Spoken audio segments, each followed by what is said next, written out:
Bhojpuri industry के power star Pawan Singh जब काराकाट में एंट्री मारते हैं तो काराकाट लोकसभा क्षेत्र जो है पूरे भारत में ट्रेंड करने लगता है।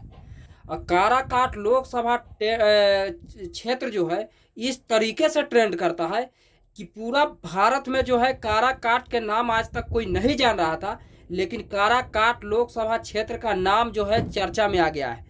काराकाट लोकसभा क्षेत्र पवन सिंह एंट्री मारते हैं, रैलियां करते हैं, रोड शो करते हैं, तो काफ़ी लाखों लाख की संख्या में जो है लोगों ने भीड़ लगाता है। पवन सिंह के साथ सेल्फी खींचने के लिए तैयार होता है।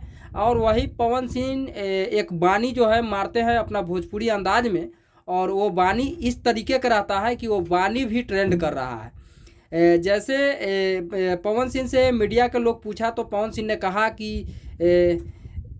ध्यान न देब विकास के काम पर तो कबले जनता जिताई मोदी जी के नाम पर। ये बात जो है पवन सिंह के तो ऐसे भी वाकई में एक आध बात ऐसा होता है जो काफ़ी ट्रेंड करता है, लोगों ने रील्स बनाने लगते हैं, और उसी तरीके के अंदाज में जो है ये बात कहे पवन सिंह तो काफ़ी जो है लोग में माहौल बन गया और माहौल छा गया।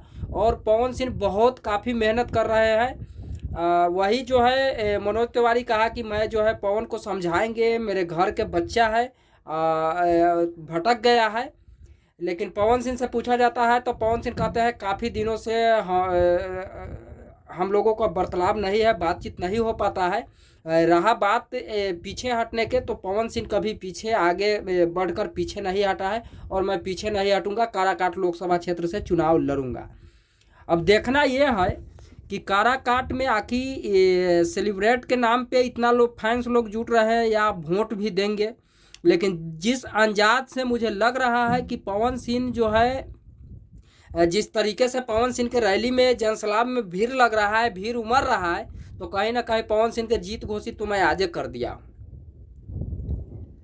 बाकी पवन सिंह कोई पार्टी नहीं ज्वाइन करेंगे, क्योंकि पावर स्टार है और पावर यही जा से शुरू होता है, यही जा ख़त्म होता है। तो पवन सिंह मनीष कश्यप लेखन बौखलिया के पार्टी में नहीं जाएंगे, यह पवन सिंह का कहना है। पवन सिंह चुनाव लड़ेंगे। बाकी आप लोगों को क्या राय है कमेंट करके ज़रूर बताएं। जय हिंद, जय भारत।